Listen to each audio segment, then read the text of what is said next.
Hi again everybody, today I'm back and today I'm going to be doing a book haul. So over the past kind of 6 months I've bought a lot less books than I was previously, mainly because I now don't have Waterstone's discount. But this past few weeks I've found quite a lot of stuff that I got really excited about and just had to buy and had no willpower for. And today I'm going to show you through those books. So the books I've bought fall into 3 different categories, and if you know me at all, you won't be at all surprised to know that one of those is history, and the first one is The Suspicions of Mr. Witcher by Kate Summerscale. So this is quite interesting. This is almost kind of a historical true crime book. Essentially, she basically just follows through this murder at Road Hill House, and how it happened, the kind of things that led up to it, the kind of impacts it's had on history and pop culture since. It's kind of an all-encompassing look at this one historical case. But obviously it's quite a different kind of true crime, because in general true crime books that publish about modern crimes, there's a lot of interesting techniques and things they can use that they can't in this case. So it's almost like got elements of kind of a crime thriller book in the way it's written, from what I've heard.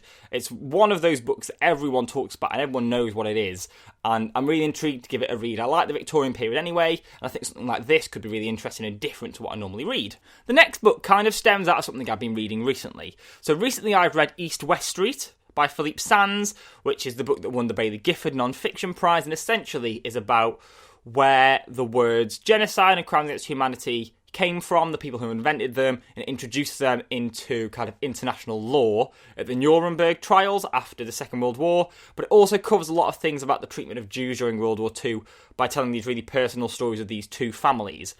And I've always kind of avoided World War II history because I kind of overdid it at school. But that really intrigued me on this kind of interesting biographical look at the war, and taking particular characters and following them through and seeing how the war affected them. And as a result, I've also picked up another book along the same lines, and that's Hans and Rudolph.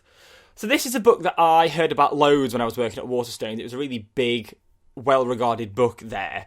And essentially, it's the story of a Jew who survived the Second World War, and after the Second World War was determined to hunt down the commandant of Auschwitz. And basically it tells a story of them both. It's kind of almost 2 biographies in one.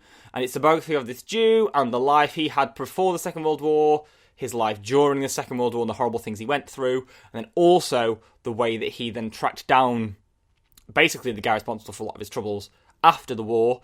And it's also a biography of the guy who was the commandant of Auschwitz. And basically it kind of takes a slightly more interesting approach where it doesn't treat him as necessarily the out-and-out villain, and it kind of tells you all aspects of his character, which is a bit different.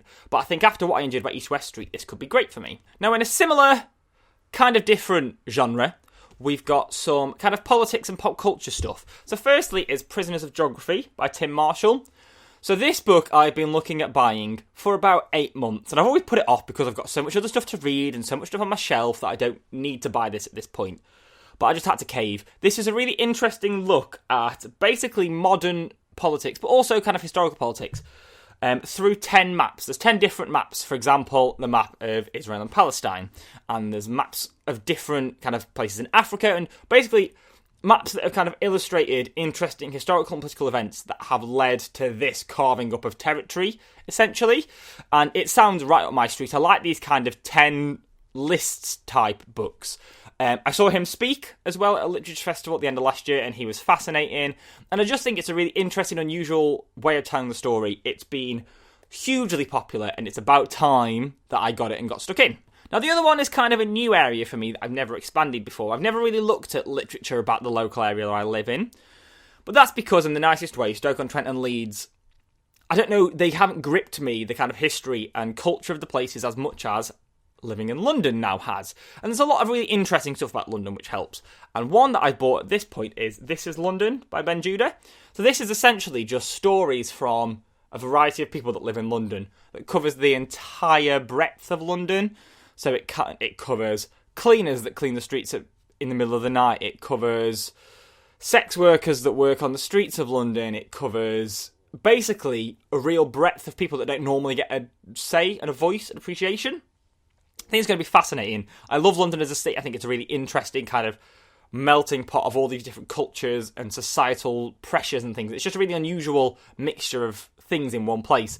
And I'm really intrigued to give this a read and kind of really get to grips with the London that other people live in, if that makes sense, as opposed to London I live in. I think it's going to be really interesting. I've never read anything like this before, but it's something that I thought I'd quite like to give a go to. I find London fascinating, and this could be really good for exploring that more. So the next book is one that I've been recommended so many times by different people as one of the most powerful pieces of YA fiction that you'll read. It's really interesting and really heart-wrenching. And that's All the Rage by Courtney Summers. Now, this is the story of a girl in a really quite small American town who gets raped at a party.